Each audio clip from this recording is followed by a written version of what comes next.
नमस्कार मंडळी, आज आपल्या नवीन व्हिडिओमध्ये मी सर्वांचं स्वागत करते। आज मी इथं 2 वाट्या तांदळाचं पीठ घेतलेलं आहे। त्यामध्ये मी 2 चमचे साजूक तूप घातलेलं आहे। हे तुपाचं मोहन वगैरे काही केलेलं नाही आहे, तसंच तूप घातलेलं आहे मी त्याच्यामध्ये। आणि हे तूप त्या पिठामध्ये चांगलं असं मिक्स करून घ्यायचं। एकदम सर्व पिठामध्ये ते छान मिक्स होईन अशा पद्धतीने चोळून घ्यायचं सगळ्या पिठाला। आणि ते पीठ सगळं मिक्स झाल्याच्या नंतर त्यामध्ये थोडं थोडं करून पाणी घालायचे आणि पीठ मळून घ्यायचे। पण अगोदर पीठ मळण्या अगोदर थोडंसं काय करायचं, सरभरीत आहे तोपर्यंतच त्या पिठाचे काय करायचे, असे 2 भाग करून घ्यायचे। अगदी आता आहे ना, अगदी तसं पीठ आता त्याचे मी 2 भाग करून घेतलेले आहेत पूर्ण घट्ट पीठ मळण्याच्या अगोदर। आता एका भागामध्ये मी लाल कलर घालत आहे। हा पावडर कलर आहे, त्याच्यामुळं मी पीठ पूर्ण घट्ट असं मळून नव्हतं घेतलेलं। आता पाणी घालून आता हे पीठ घट्टसर असं मळून घ्यायचं। थोडं थोडं पाणी घालून, जास्त पाणी नाही घालायचं, नाही तर पातळ होईल पीठ। थोडं थोडं पाणी घालूनच हे पीठ असं मळून घ्यायचं। आता राहिलेला जो भाग होता त्याच्यामध्ये आता मी हिरवा कलर घालून घेतलाय। हा पण पावडर कलरच आहे। आता हे कलर मी अगदी 2-3 चिमट घेतलेले आहेत। आता त्यामध्ये पण थोडं थोडं पाणी घालून हे पीठ मळून घ्यायचे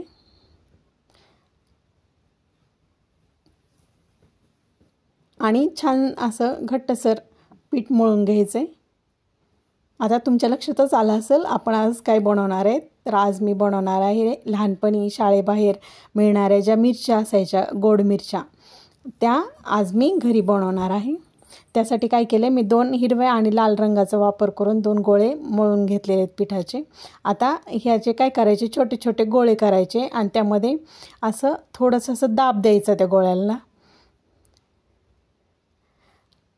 असं एक बोटाने दाबायचं आणि मस्त असं पुन्हा गोल आकार देऊन असं मिरची त्याची तयार करून घ्यायची। लाल आणि हिरव्या अशा 2 प्रकारच्या मी इथं मिरच्या त्या अशा पद्धतीने तयार करून घेतलेल्या आहेत।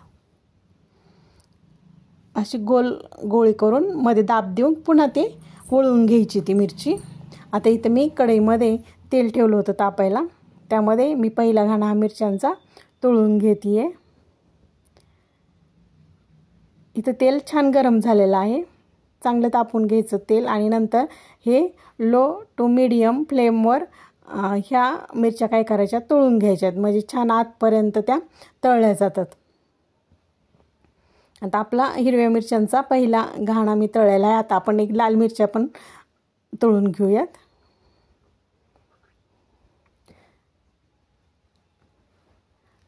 लाल मिरच्या ही त्याच पद्धतीने तळून घ्यायच्यात।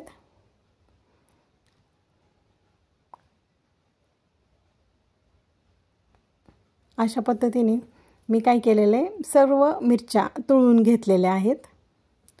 आता आपण काय करू, मी त्या कढईमधलं तेल काढून घेतले आणि त्याच कढईमध्ये मी त्याच वाटीने 2 वाट्या मी तांदळाचं पीठ घेतलं होतं। आता 1 वाटी मी इथं साखर घेतलेली आहे आणि त्यामध्ये अर्धी वाटी पाणी घातलेलं आहे। आणि आता त्याचं काय करायचं आहे, पाक करून घ्यायचा आहे। हा पाक आहे ना, चांगला असा त्याची साखर बनण्यापर्यंत असा घट्टसर असा करून घ्यायचा आहे। आपण खुरम्याला बनवतो ना, अगदी तसा। आता ह्याची साखर बनायला लागली आहे, तर मी आता त्याच्या काय केलं, त्यामध्ये त्या मिरच्या घातलेल्या आहेत आणि आता त्या छान त्या मिक्स करून घ्यायच्या त्या पाकामध्ये, की जेणेकरून पूर्ण पाक त्या मिरच्यांना लागला जाईल। अशा पद्धतीने मिरच्या त्यामध्ये मिक्स करून घ्यायच्यात, पूर्ण पाक त्या मिरच्यांना लागला जाईल अशा पद्धतीने ते पाक त्याच्यावर मिरच्यांवर सोडून घ्यायचं आहे। आणि जास्त असं आल्हादच त्या मिरच्या ही करायच्या, हलवून घ्यायच्या, म्हणजे त्या मोडणार नाहीत। आता अशा पद्धतीने पाहू शकतो तर मी पाक किती छान ह्या मिरच्यांना लागलेला आहे। आणि आपल्या ह्या मिरच्या आता शाळेबाहेर लहानपणी मिळणारा हा खाऊ आता इथं तयार आहे। पाहू शकता तुम्ही किती छान ह्या मिरच्या झालेल्या आहेत। आपल्या इथं मिरच्या तयार आहेत। आता मी तुम्हाला यातल्या मिरची काय करते, एक मोडून दाखवते, आतमध्ये बी कसं मस्त खुसखुशीत झालेल्या आहेत आणि आतपर्यंत कशा त्या छान अशा तळल्या गेलेल्या आहेत ते पाहू शकता तुम्ही। आता ही लाल मिरची आणि अशाच पद्धतीने हिरवी मिरची पण मी दाखवते एक तोडून। व्हिडिओ आवडला असल्यास सबस्क्राईब करा।